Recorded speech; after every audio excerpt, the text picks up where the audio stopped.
So thank you very much to Sam for the introduction. So as Sam mentioned, I'm a former student here. So I attended a number of these Tutte colloquiums during my time. And it has always been this room, but I remember back then the room number was 5158. So that's how long ago I was here. And so it's a long-standing tradition of this department, and I'm honored and humbled to be like a very small part of it. So first of all, if you're interested in follow along, on your own device and stuff, you can grab my slides, via this code. And I should also mention that I'm visually impaired, so it's an innate condition. My eyes pick up much less light and have a very narrow field of vision. So one of the consequences of that is if during the talk, if you have a question, please do not do the polite thing of raising your hand and silently waiting to be acknowledged. Instead, please just feel free to interrupt me and make your questions audible. Okay, so the central question we're going to get into is this. So what are the worst case instances of the live and project procedure LS plus on the maximum stable set problem of graphs? So we have this problem, the stable set problem, and we have this procedure LS plus that solves this problem, which works well for some graphs, but not so much for others. And we're interested in on which graphs this procedure works the worst. So these extreme examples are hopefully combinatorially interesting and let us understand more about what's about the stable set problem that's so challenging for these SDP procedures. So Levent and I started working on this about 2-3 years ago, and we have written 4 papers on this already. So this talk will be divided in 2 halves. The first half will be me providing the background of this problem, what was known before. And then the second half will be discussing our recent progress on this front. Okay, so first, the problem. So given a graph G, a set of vertices S is a stable set if no 2 vertices in S are joined by an edge. So for instance, this is the Peterson graph, and the colored vertices form a stable set of size 4. The maximum stable set problem simply asks, given a graph G, what's the largest stable set in G? And this is one of the classic NP-hard problems in combinatorial optimization. Okay, so we have an NP-hard problem. And so a very standard approach is to translate this problem to a convex optimization problem. So we have access to the tools in that area. To that end, let's define the fractional stable set polytope of a graph, G, called frac of G. So given a vector x, where x has an entry for each vector, for each vertex in the graph, we say that this vertex x is in frac of G if every entry is between 0 and 1. And if you pick any 2 adjacent vertices, I and j, then the sum of their corresponding entries, xi plus xj, is at most 1. Now you see that if I focus on the integral vectors in frac of G, so the vectors with entries just 0 and 1, then those would be the instance vectors of the stable sets of G, right? Because if I ensure that for each edge we don't get 1s on both endpoints, then that 0-1 vector corresponds to a stable set in the graph. Okay, so with that, we can formulate the maximum stable set problem as the following integer program. So I simply maximize the sum of xi's, subject to x being an integral vector in frac of G. Now, of course, general integer programs are still NP-hard, but then we can discard the integer constraints and at least obtain an LP relaxation. So frac of G is a very simple polytope for every graph. So it's easy to work with, but of course it's also a very weak and loose relaxation. So we're not going to settle on that, but we'll think of frac of G as a nice initial relaxation from which we'll build upon and try to improve upon. Okay, So we have our initial relaxation, and we want some procedure of improving this relaxation. So this is where the ls plus operator comes in. So before I define this operator, we'll need some notation. So first, given a set P, we let P of I denote the integer hull of P, which is the convex hull of the integer points in P. So for instance, for this set P, it has 3 integer points, and Pi would be the smallest convex set which contains those 3 points. So P is kind of, we should think of P as like an initial relaxation, and Pi is kind of like the target we want to get to. Okay, so next, given the set P, we define the homogenized cone, which has, dimension n plus 1 as follows. So P has coordinates 1 to n, and we index the new coordinate by 0. And what we do is we place the initial set on the level x0 equals 1, right? And then we get the cone by shining rays through the set from the origin. So we get a cone in 1 high dimension this way, which is easier to work with. Okay, so a bit more notation. So we let S plus to n to denote the set of symmetric, real n by n positive semi-definite matrices. We let EI denote the unit vector, ith unit vector. So it has entry 1 in the ith coordinate and 0 is otherwise. And we let diag of M to denote the vector formed by taking the diagonal entries of a square matrix M. Okay? So this is the definition of the operator ls plus. So don't worry if you have not seen this kind of stuff before. So I'll try to read out this definition in plain English. So first, we have a set ls plus hat of P. So what's this set? So this set is a set of n plus 1 by n plus 1 symmetric PSD matrices, Y, such that the 0th column of Y is the same as the diagonal of Y. We also need that the ith column and the difference between the 0th and ith column of Y to be in the cone of P for every index I up to n. Okay? And so we have a set of matrices, and then we define ls plus of P to be the projection of ls plus hat back down to Rn. So at a high level, you see that this procedure takes an n-dimensional set P, it lifts it to a set of n plus 1 by n plus 1 matrices, introduce a bunch of constraints, and then projects it back down to Rn to get another set in Rn, right? So that's why these type of cutting plane procedures are called lift and project operators, right? It lifts and then projects. So for an example, right, let's look at our set P again in 2 dimensions. So I claim that these 2 matrices, 3 by 3 matrices, are both in the lifted space ls hat plus of P. Well, to convince you that's the case, I will need to show you that, look, this matrix is PSD, the 0th column is equal to the diagonal, column 1 is in cone of P, column 2 is in cone of P, column 0 minus column 1 is in cone of P, and column 0 minus column 2 is in cone of P. Now, if you believe all those claims, then it follows that the vector 1, 0, the point 1, 0, is in ls plus of P. Likewise, you can check that this matrix satisfies all the conditions imposed by ls plus hat, which concludes that 10, 5, 8 is in cone of P, which means that 0.5, 0.8 is in ls plus of P.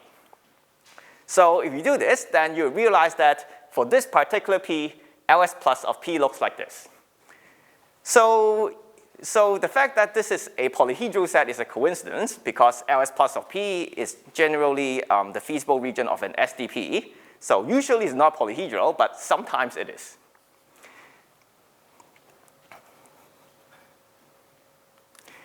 Okay, so here are some nice properties of ls plus. So why do we care about this thing? So first of all, it indeed does the tightening thing that we are hoping it does. So for every set P, ls plus of p is sandwiched containment-wise between the integer how and the initial set p. 2, if p is tractable, so if you can optimize a linear function over p in polynomial time, then ls plus of p, again, it would be the feasible region of an SDP of manageable size, and it would still be polynomial time solvable, optimizing over ls plus of p, right? So we get a tighter relaxation without losing too much computational complexity. And no, I clicked too fast, sorry. And for an n-dimensional set, if you apply ls plus successively to the initial set, you would get to the integer how in at most n times, right? For instance, for this p, ls plus of p is not the same as pi, so one dose of ls plus is not enough. But if you apply ls plus to this set, then you would indeed get pi, right? For a two-dimensional set, 2 doses always suffice. So ls plus is not the only live and project operator there is, right? Here are a bunch of notable ones in the literature. So the ones on the bottom row produce polyhedral relaxations, and the ones towards the top produce SDP relaxations. Also in this chart, an arrow from operator A to operator B means that when applied on the same set, operator B at the tail of the I always forget, for digraph, what's the head, what's the tail. So at the end of the arrow, say ls plus, say ls, produce a relaxation that's at least as tight as ls0. So the operators get stronger and stronger, but more and more complex as we flow towards the right. Now, specifically on the stable set problem, the worst case behavior of the polyhedral operators are quite well known. It's simply the complete graphs. But for ls plus, there was some prior work on it, as we will discuss, but relatively little was known. So that's why we decided to dive into this particular family of relaxations of this problem. Okay, so we kind of have a main framework of plan of attack. We start with frag of g, and we want to keep slapping ls plus to it until we get a good relaxation.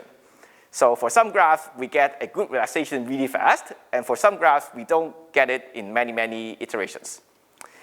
So let's get back to the stable set problem. We'll define step of g to be the stable set polytope of g.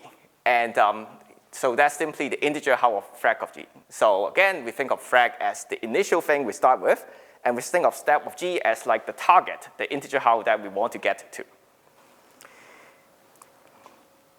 So it's well known that frag of g is equal to step of g if the graph is bipartite, if and only if.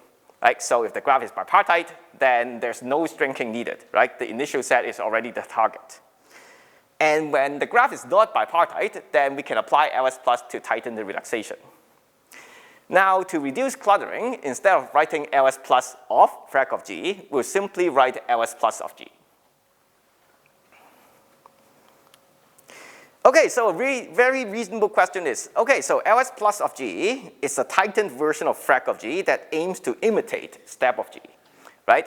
So we want to ask, well, what valid inequality for step of g would ls plus of g have, right? Which of those inequalities would ls plus of g generate? So let's look at a few such families of such inequalities. First, we have the clique inequalities. Right? If you have a clique C in the graph G, then you see that every stable set can only contain at most one vertex from a clique. Right? So this is valid for step of G, sum of xi less than or equal to 1. And ls plus indeed generates these types of inequalities for all graphs. So an immediate implication is that for perfect graphs, which are the graphs whose stable set polytope is completely described by the clique inequalities, ls plus of g gets to step of g in one dose. Okay? So for perfect graphs, ls plus of g is equal to step of g.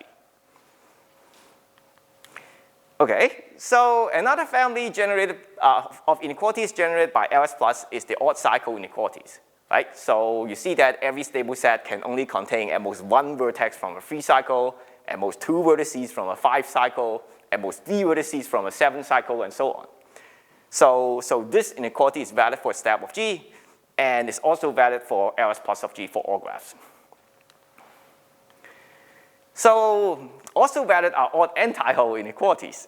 So if you take an odd cycle of length at least 5, and then you take the graph complement, then we get an odd anti-hole. And you see that a stable set can only contain at most 2 vertices from an odd anti-hole, right? So we have sum of xi less than or equal to 2, and these inequalities are valid for LS plus. One more family. So we have the odd view inequalities. So you can check that for every odd view, right? So an odd cycle of length at least 3 together with an additional vertex which is adjacent to all vertices on that odd cycle. You get this inequality is valid for step of G, and which is also valid for LS plus. Okay, so a kind of different family of inequalities are given by the fader body of graphs. So the fader body of graphs due to Lovász is one of those classic relaxations of step of G, which has many definitions, one of which is the following. So if you define the fader body of a graph like this as the projection of a set of n plus 1 by n plus 1 matrices, then it's quite straightforward to see that the conditions imposed by LS plus is more restrictive than this definition. So we get that for every graph LS plus of G is contained inside fader body of G, right? So LS plus of G, right, if you just apply one dose of LS plus to frac of G, we already get something that is at least as tight as this fader body, right? Okay, so it seems that LS plus, the relaxation is pretty good. It derives many interesting family of inequalities and relates, well to, some classic, interesting things we studied earlier. So a reasonable question to ask is, well, what's the smallest graph G such that LS plus of G is not step of G? Right? Of course, we cannot have LS plus of G equals step of G for all graphs. Otherwise, the stable set problem would be solvable in polynomial time, right? So Knuth, in his survey on the fader function of graphs in 1994, posed the following problem. And so this was answered a number of years later by Liptek and Tunchel. So this is the smallest graph that, where that happens. So you see that this graph is like a partial 5 view where the hub is adjacent to only 3 of the vertices on the outer cycle.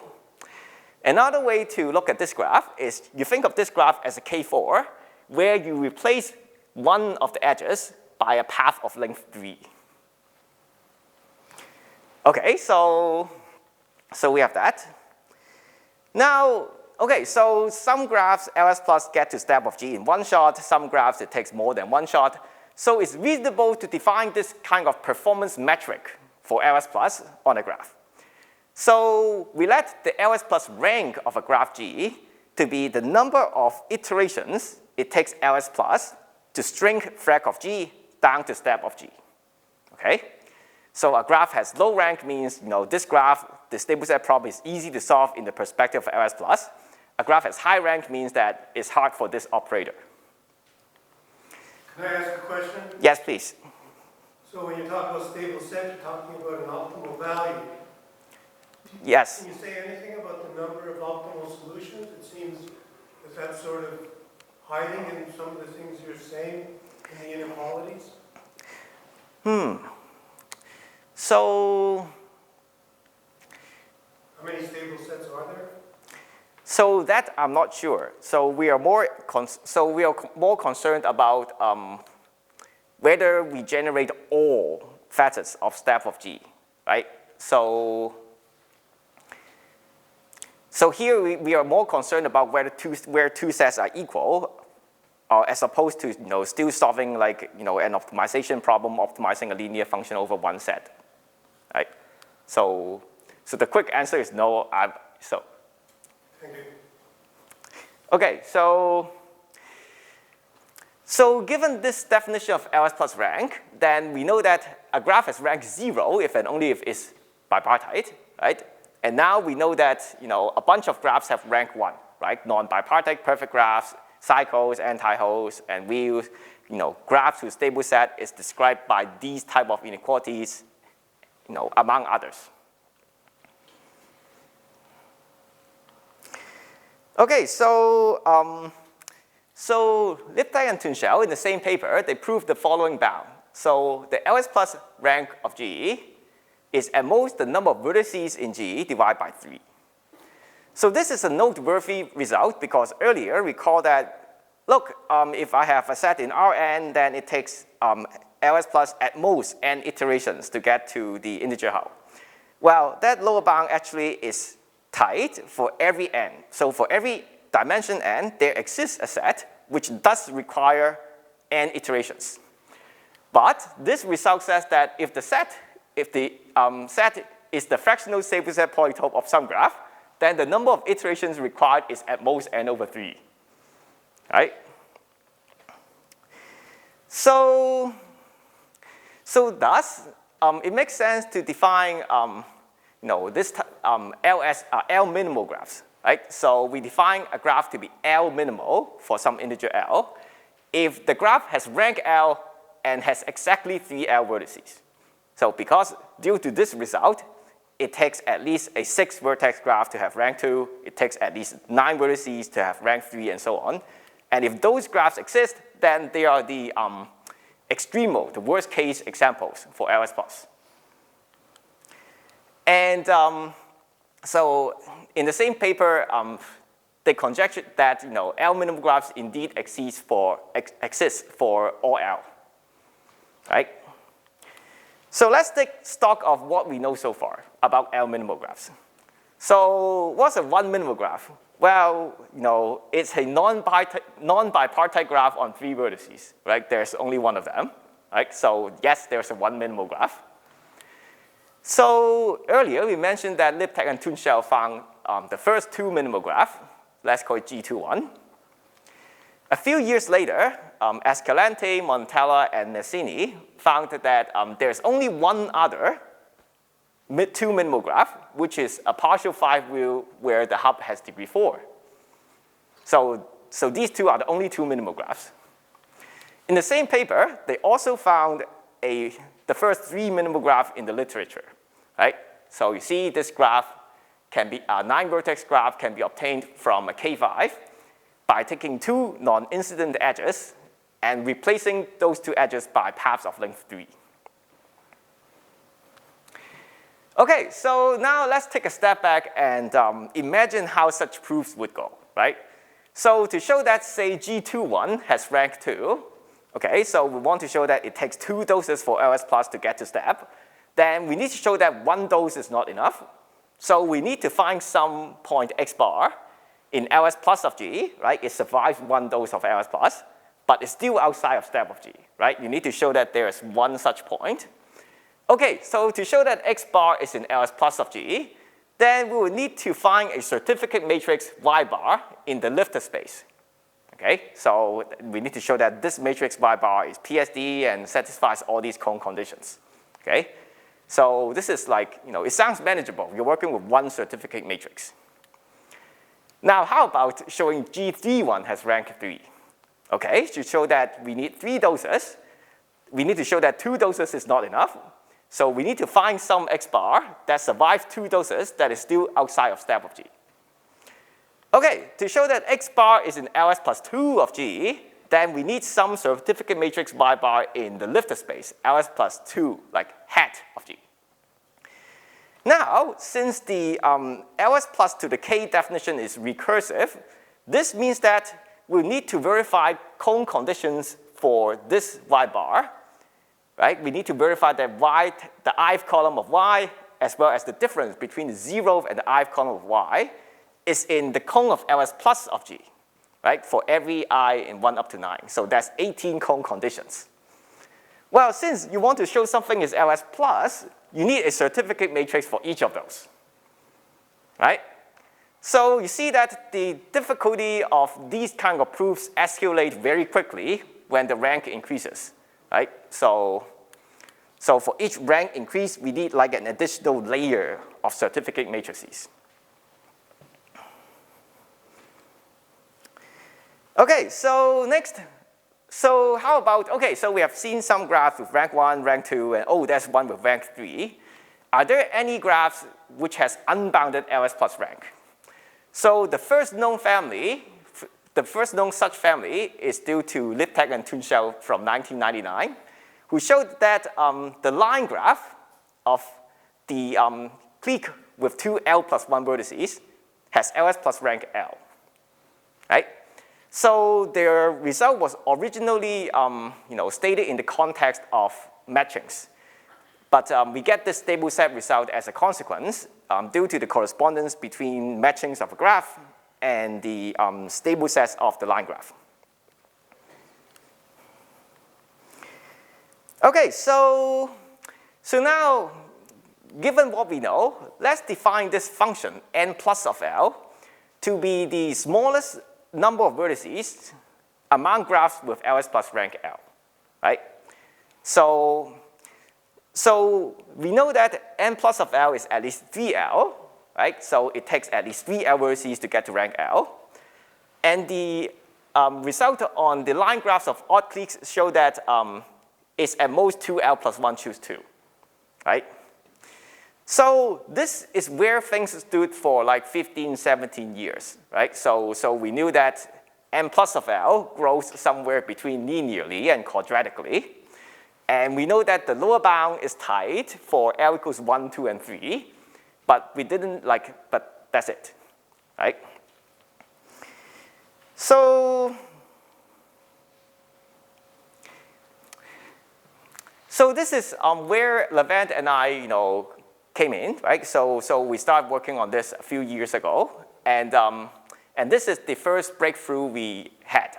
So we were able to find this family of graphs, HK, which has, whose LS plus rank grows linearly, right? So it's not quite L minimal, but we're able to show that the rank of these graphs is, a linear function of the number of vertices, right?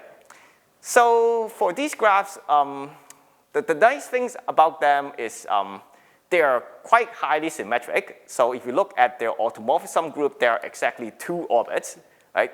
The vertices with degree 2 and the other vertices. And these graphs also are, say H5 contains a bunch of copies of H4, and H4 contains a bunch of copies of H3, and so on, which makes them quite conducive to an inductive proof. So at this point, at least we know that n plus of L grows linearly. It's 3L or maybe k times L for some L, right? The next thing we're able to find is we show that there is indeed a 4 minimal graph, right? So this is a 12 vertex graph, and it does have rank 4. Now remember, the remark I just said earlier about, the recursive nature of LS plus. So to show that this graph has rank 4, we need to find a certificate matrix in LS plus 3, which requires 3 recursive layers of certificate matrices. So while the result was exciting, the actual writing up of the proof was quite painful. Okay, but we don't want to stop there, right? Okay, so there's a 4 minimal graph and it's hard enough. Are there 5, 6, 7 minimal graphs? So for the next breakthrough, we need more analytical insights. So now let's redraw the 2, 3, and 4 minimal graphs we have seen so far and try to find some common features among them. So I kind of hinted at this earlier, but there's kind of a K4 hidden in the 2 minimal graph G21, right? So if I take these 3 vertices, like 4, 0, 4, 1, and 4, 2, and I think of them as a bundle and contract them down to a vertex, then we get K4. So we can think of this G21 as taking K4 and like splitting one of the vertices in a nice way. Likewise, if you look at G41, the 4 minimal graph from the previous slide, it can be drawn as a stretched K6, right? So you take a K6 and you stretch 3 of the vertices like this, and then you get this 4 minimal graph. So it seems that starting with a clique and stretching vertices in a nice way is a promising approach. So let's try to formalize these notions. So let's define what I mean by stretching. So let's do a definition by example, right? So we have this Peterson graph, and let's say I want to stretch vertex 1. So I call this 2 stretching. So in the paper, we define like general K stretching, but for our purposes, let's stick to 2 stretching. So the neighborhood set of 1 is 2, 5, and 6, right? So we want to pick 2 proper subsets of this, okay? So let's pick A1 equals 2, 5, and A2 equals 2, 6, right? They are both proper subsets of the neighbors of 1.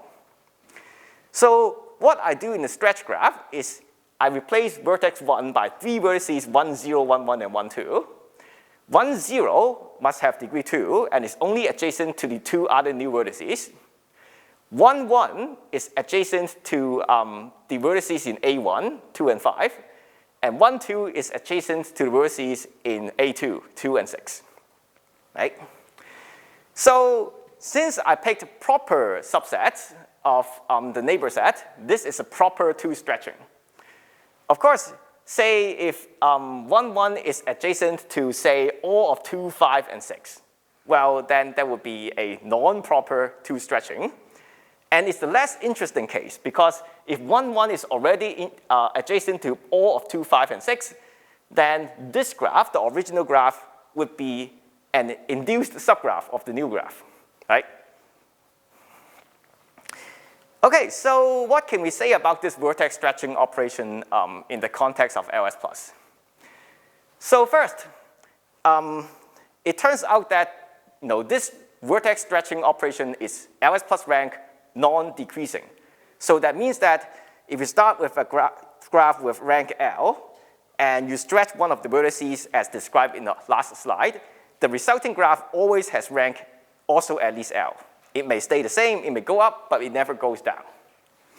So this is noteworthy because the LS+ rank is known to behave, oddly under the conventional graph minor sense.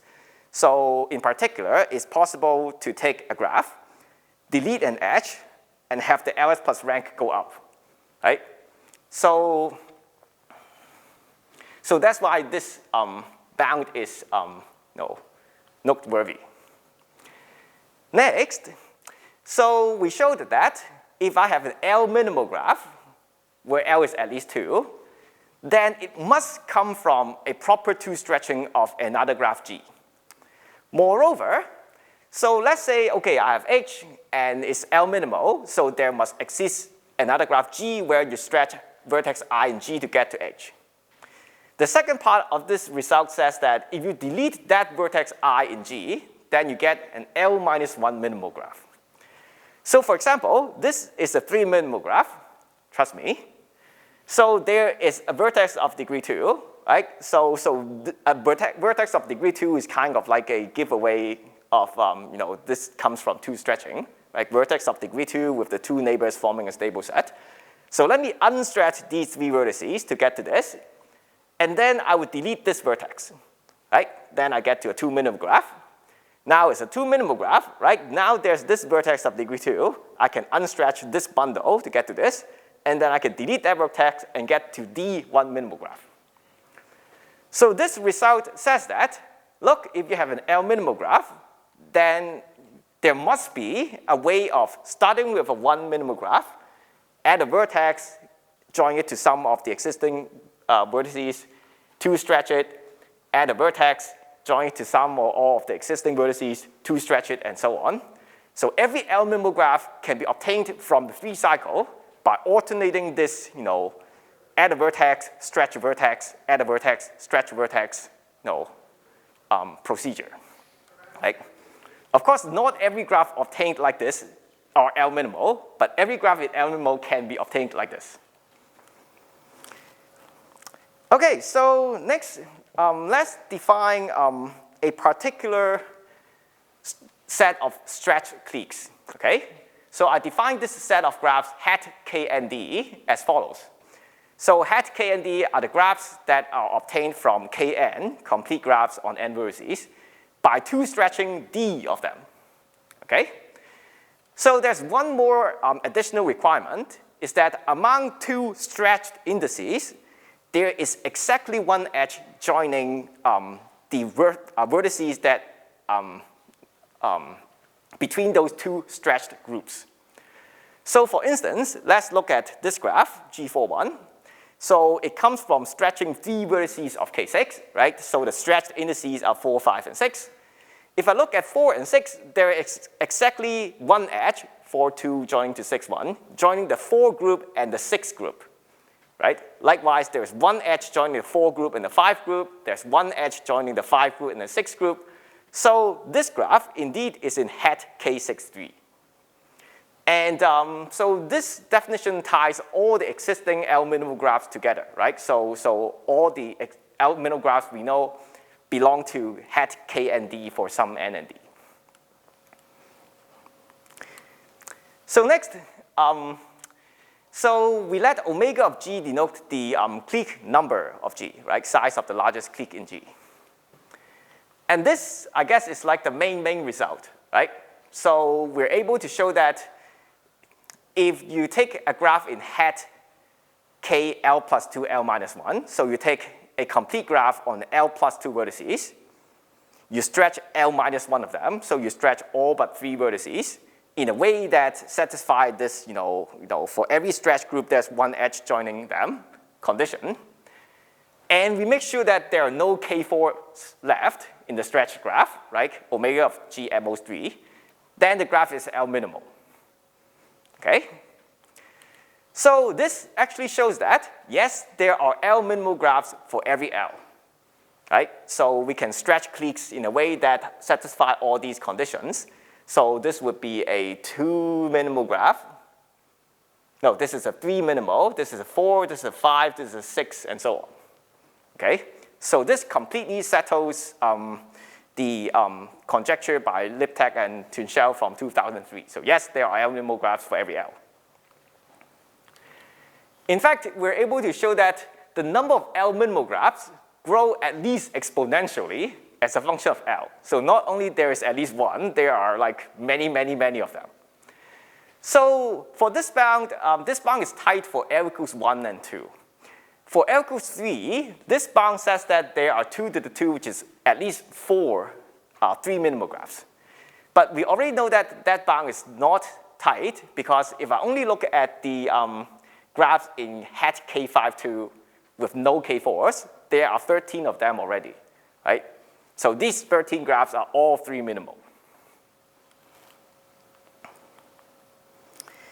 Okay, so another consequence of our result is that we have found a bunch of relatively small vertex transitive graphs with high LS plus rank. So in particular, we show that for every odd L, there exists a graph on 4 L plus 8 vertices with LS plus rank at least L. So this one is 12 vertex rank at least 1, this one is 20 vertices rank at least 3, this one is 28 vertices rank at least 5, and so on. And we achieve this by basically hiding like large stretch cliques inside these vertex transitive graphs.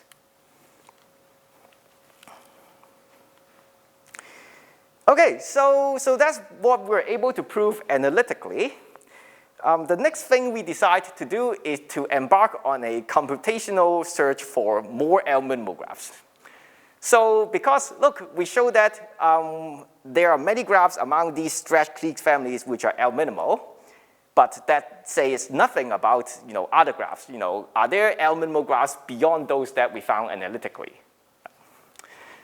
And the next point of motivation is that, look, remember again our remark of, look, if to prove this graph is 4 minimal, I have to present this specific numerical certificate, which requires other layers of numerical certificates. And this type of proof is quite clunky in like the traditional print format, right? So, I typeset like 18 matrices in LaTeX, and right, so if you want to check it, you would have to transcribe it back into MATLAB and do some computations and things. So we ask, like, what's a more robust framework of presenting such proofs? Easier to present and easier to verify. So for an example, recall that, I claimed earlier that this matrix was PSD, right? So suppose you are skeptical and you don't quite trust me. So here is the proof. So I define U, V, and W to be these 3x3 matrices. And I claim that 10 times Y is equal to W transpose times U transpose U plus V times W, right? So observe that this V is diagonally dominant, right? So the diagonal entries is greater than or equal to the sum of the absolute values of the other entries in the same row, right? So diagonally dominant matrices are PSD, okay? So V is PSD. U transpose U, regardless of what U is PSD. So U transpose U plus V is PSD. And then if you slap a W transpose and W on both sides, the resulting thing is still PSD. So to check that Y is PSD, now you just need to convince yourself that V is diagonally dominant and check this matrix equation holds, right? So this is how we defined a set of UVW certificate for a given matrix Y. So I say that UVW from a UVW certificate of Y, if UVW are all integer matrices, V is diagonally dominant, and this matrix equation holds for some integer K, right? And it's quite elementary to show that for every integer matrix Y is PSD if and only if it has a UVW certificate. Now, if you have done like numerical computations like this before, and you may dump a 12 by 12 matrix into MATLAB, and it says that it's PSD, but the smallest eigenvalue is like 0.00046, right? And then you wonder, like, is this really PSD, or could it be like a, can it have like a marginally negative eigenvalue, and MATLAB is just unstable, right? So we believe that this, proof of PSD-ness, which only requires, whole number arithmetic to verify, is much more reliable and robust. So for all the certificate matrices in Levin and I's recent work, we present these type of certificates. Okay, so after many computational hours, we're able to find at least 49 3-min graphs. So there are 13 of them that came from earlier, like hat K52, with no K4s. But there turns out to be many, many others which are also 3-minimal, right? And many, many, many more computational hours later, we found that there are at least 4,000 4-minimal graphs. So I cannot print all of them on this slide, so let me just show you one of them. So I show you this one because this is the only one among the 4,000 plus we found that does not contain a K6 minor. So this is really striking because our previous conception of L-minimal graphs is, look, 2-minimal graphs kind of come from K4, and 3-minimal graphs kind of come from K5, and 4-minimal graphs kind of come from K6.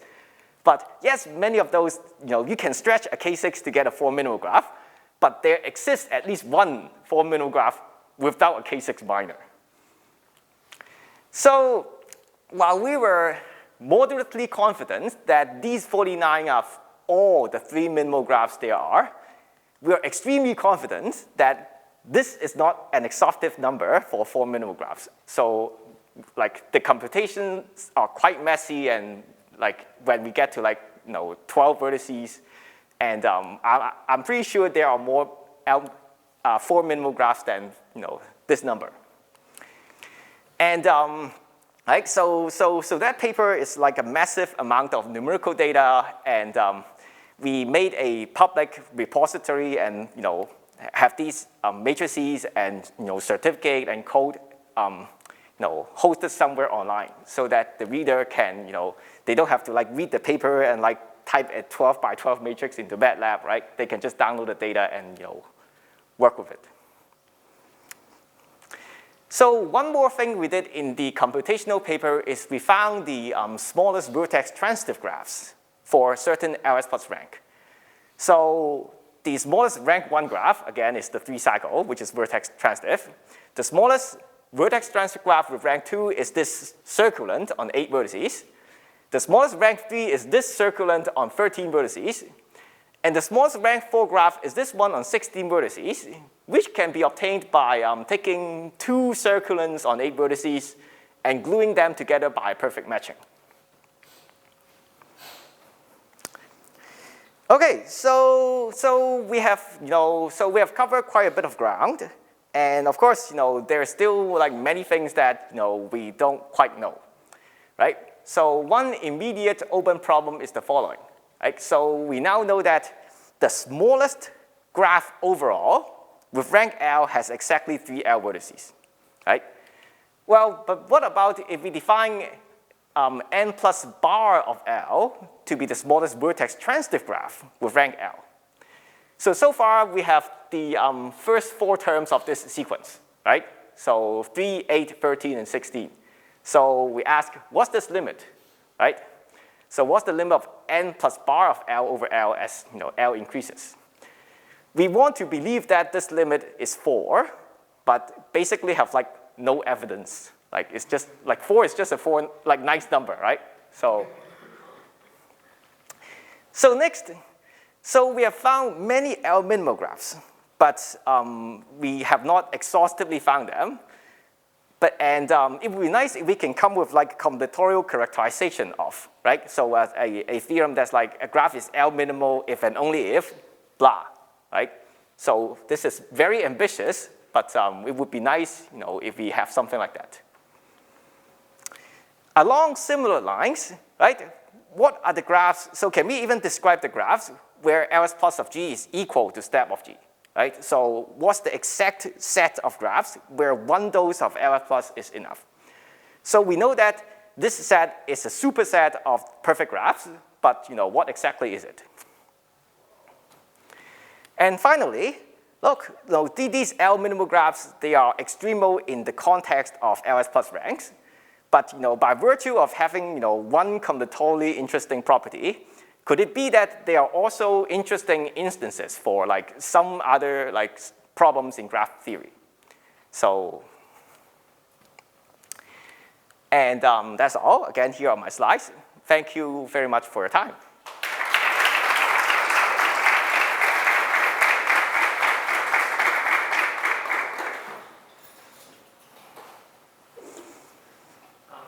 Thanks for the talk. Do we have any questions?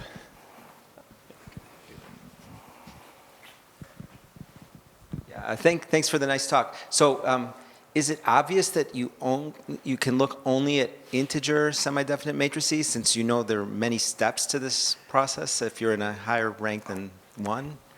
Okay, so we focus on integer matrices for the computational part because we want these certificates to be easy to verify, right? So we want to be able to say that, look, you just have to verify this equation involving only whole numbers to verify that a certain matrix is PSD. So what we did is, some of the matrices we present in our certificates have really large numbers, like in the order of like 10 to the 9 or something. So basically, we have like a fractional PSD matrix, and we scale it up by an integer factor large enough so that it admits some UVW certificate. Like, so I don't know if that answers your question, but we stick with integers just because we want the proof to be like robust. Just to give a maybe quick summary. So whenever the relaxation given by the SDP is not exactly equal to the stable set polytope, there is always a rational vector that certifies that. And whenever there's a rational vector, there's a rational Y matrix that's going to certify that. So there is really because otherwise you're right. I mean, the optimal solution of an SDP could be rational and unique, but we don't have to work with the unique optimal solution of the SDP. Yeah. Other questions?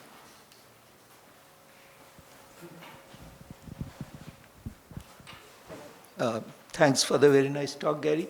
Hi, Joseph. A couple of questions. First, a vague one. The hierarchy of operators that you had, could you bring up that slide again? Yes. And it looks like these operators have been from about 2 decades ago, is that right? There's no Yes, very for the recent most part. work. There's no very recent proposal for other operators. Yeah, that one. Yes. Yeah, so my vague question was, so you studied the L minimal for LS plus.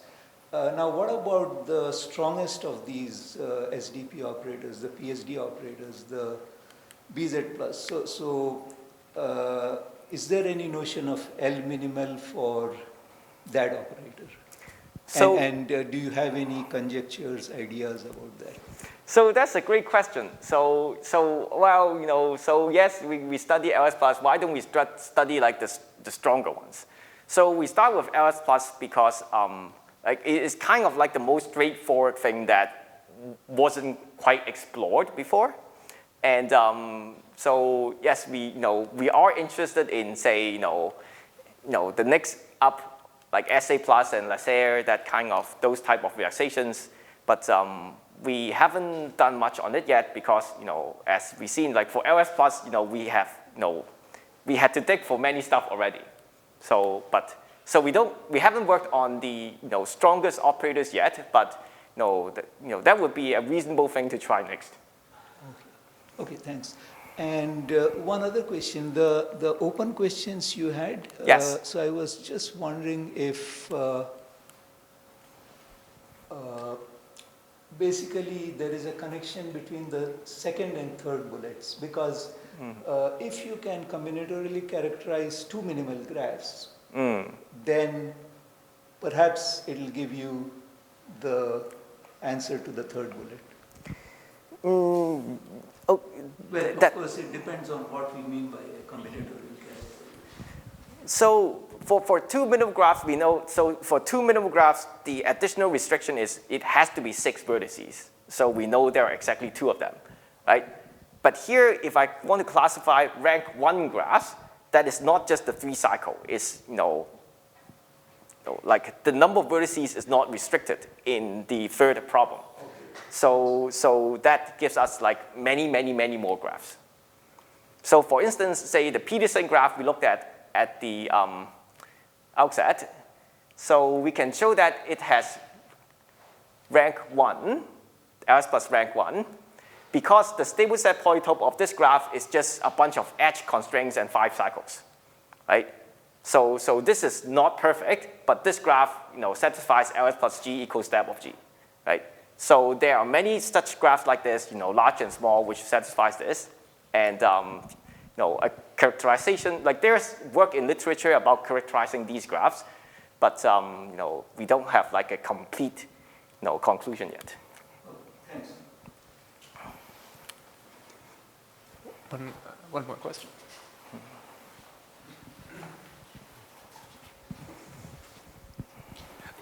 Do you think you could use the examples that you found to like give like faster algorithms for a graph, like oh, if the rank is at most that, I can do that quicker because I understand well the tighter behaviors or the complicated. Do you think there's something to that regard that you could exploit? So that's interesting, and yeah, I haven't thought of that. So mainly because these graphs, we can there's a systematic description of some of it, right? Some of it comes from static leaks, but as our computation suggests, like so, we still don't quite have a good handle on like when the graph is L minimal, right? So we know these are 3 minimal. I think there are all of them, but that requires a proof. And even then, given a general graph, like how would this go into, like a heuristic of solving for that graph? So I don't know.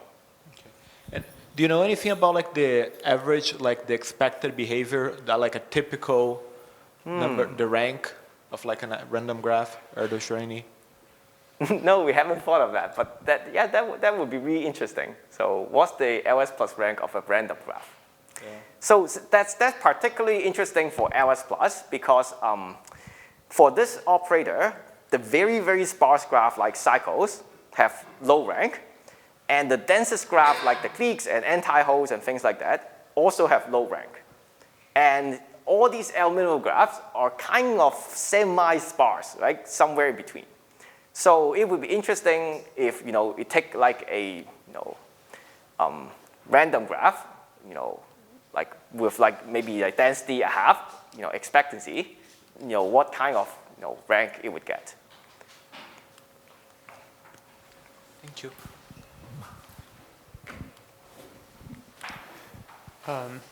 We're at about 4:30, so let's thank Gary again.